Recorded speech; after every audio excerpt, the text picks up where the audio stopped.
Alright, so it is Monday afternoon and I just got back from my OSCE, which means it is my 8th and final week of my family medicine clerkship. Now this week's schedule is a little bit different from my other exam weeks. During IM and surgery, the OSCE and shelf were the last 2 days of the week, so Thursday and Friday.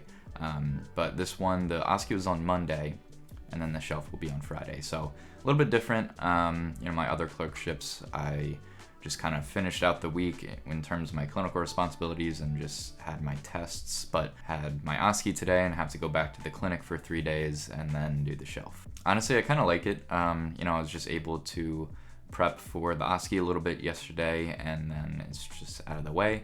And now all I have to worry about is the shelf. So just generally the OSCE went pretty well. I felt good about it, definitely better than some of my other OSCEs during clerkships. So it was 3 encounters, kind of ran the full gambit of what you would see in family medicine. So there was one well visit, just like a normal sort of physical checkup. So testing a skill that should have developed a lot throughout the course of the clerkship.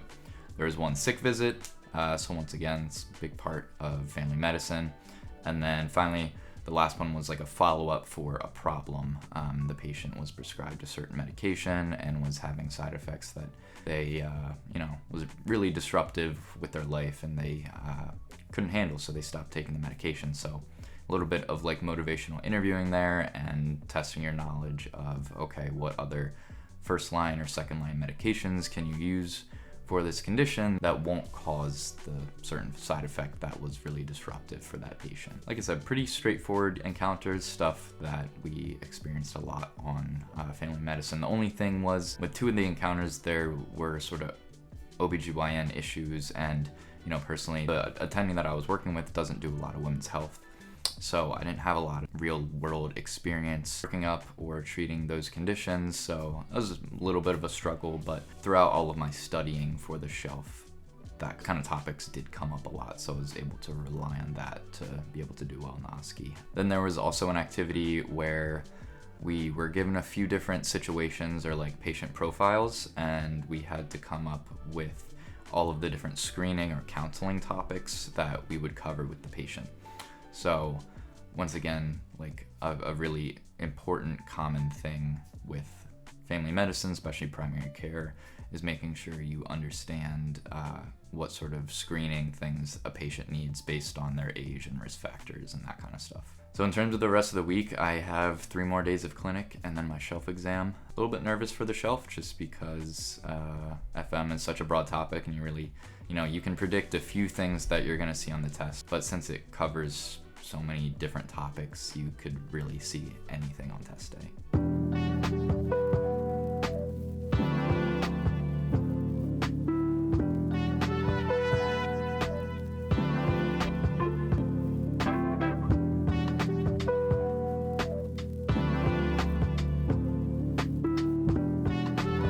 All right, so it is Thursday, and I just got done with my last FM shift ever. So this week went pretty well.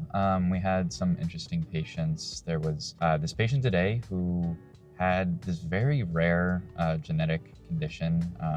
They had like a mutation in their fibrillin gene, caused something that I had never heard of, which was ending up causing a lot of issues with the patient's back and spine. It's kind of like a connective tissue disorder. So they were fairly young, but they had already had several back surgeries, and they were having spinal stenosis and stuff. So pretty sad case, but just crazy that never thought that I would see those kind of like super rare genetic conditions in just a normal family medicine outpatient clinic. Also had a patient this week who was like a young, very active guy who was having these experiences of really high heart rate and some palpitations that were sort of out of proportion with the exertion that he was doing.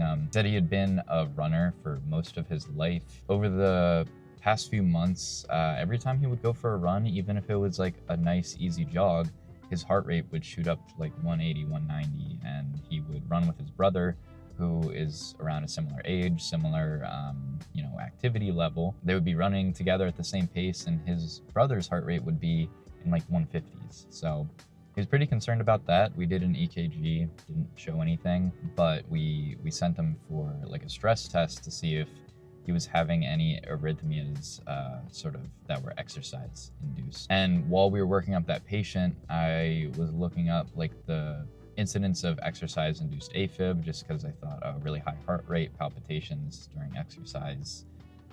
We'll see what that is. And unfortunately, as someone who is trying to run more, the risk of developing AFib throughout your life for endurance athletes is way higher than the general population. So it's kind of interesting because we know exercise is generally good for you, especially for your heart health, like blood pressure, cholesterol, all that stuff. But apparently it increases your risk for arrhythmias. So definitely something to keep in mind as I continue to run more. And then I've generally just been noticing a lot more sick patients coming in. Definitely more than there used to be, like at the beginning of my rotation in like early April. We didn't really see a lot of people coming in for upper respiratory stuff, but I would say we probably get like 1 or 2 a day. And my attending also noticed that felt it's kind of odd. I don't know if it's because of like allergies are kicking up. So, people with asthma, allergies kind of might predispose them to catching a cold, but it was just something interesting that I've noticed this week. Also had a really good didactic session this week. We had another ultrasound session, so I think I just got really lucky in when I had my FM block, because we've had 2 ultrasound sessions. So the first one was on shoulder ultrasound, so had like a little lecture on the anatomy and then how ultrasound works. And then we got to practice. They brought a bunch of ultrasound machines in, so that was really cool. And then we had a very similar session, but for the knee. So, as someone who's interested in the musculoskeletal system, sports medicine, those are like 2 huge topics for me. So that was like our last lecture on Wednesday. So it was a really good way to end off my FM didactic sessions. So tomorrow I have the shelf, pretty much done studying. I don't really know what else to do. I've done all the UWorld, done all the practice tests, all that. So might just try to read over some notes, but not go too crazy.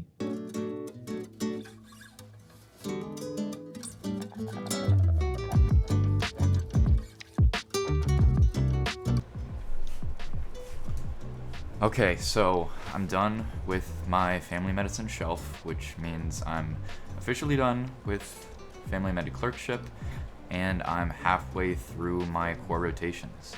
So honestly, the shelf was kind of tough. A lot of people think that the FM shelf won't be too bad. People think of family medicine as pretty simple, but once you actually go through the clerkship and study for it, you realize how broad everything is, and that makes it really difficult. I think the fact that I had this as my 3rd clerkship and my 3rd shelf overall definitely made it easier than it would have been if it was my 1st, just because with FM you have to know a lot about just internal medicine. It covers all of the different organ systems. You get a lot of cardiology, pulmonology, GI, and then also you get a decent amount of psych. There were a few psych questions in there, a lot of dermatology, a lot of orthopedics. You get a fair amount of ped stuff as well as OBGYN, and then also blending those. So I had a question that was asking about a pregnant person and they have asthma, so like what is an appropriate treatment for them. So you have to be like, oh well, this is the normal treatment for asthma, but I have to take into account what trimester gestation they're in. So is steroid contraindicated or not? Same thing with mental health, where it was a pregnant patient who was experiencing anxiety, depression, so you needed to know what medication you could actually prescribe to a pregnant patient. So because of that, as well as all of the preventive stuff like vaccine schedules and normal screening, it becomes a lot of information and can make the exam really difficult. Like I said, I think that it was a little bit easier for me just because I had already done internal medicine and surgery.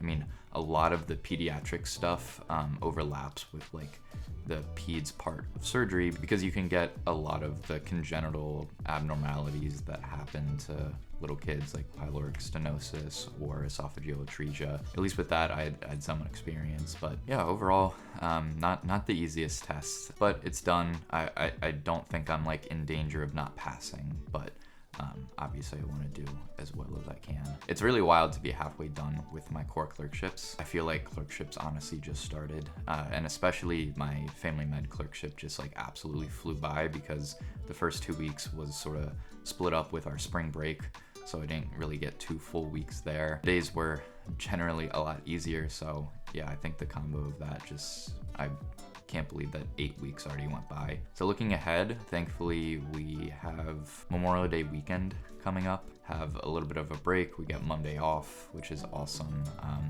It is kind of nice how the school scheduled everything, because this was the final week of rotations for everyone who is in their core clerkships right now.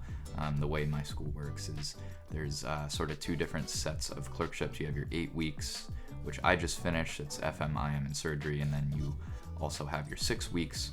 So that kind of makes it so half of the students are on one schedule, half are on a different one, but it all works out to halfway through, everyone sort of ends that half a year of clerkships, and then they'll swap to the other one. So it's reminiscent of preclinical, where everyone was on the same schedule, it took the exam the same week and then had the weekend off, and it just so happens to fall on Memorial Day weekend, so that's great. Looking ahead, like I said, I finished my 8-week clerkships, gonna be moving into my 6-week ones, and the sequence that I have is neurology, psychiatry, pediatrics, and OBGYN, so I'll be starting on neurology next week.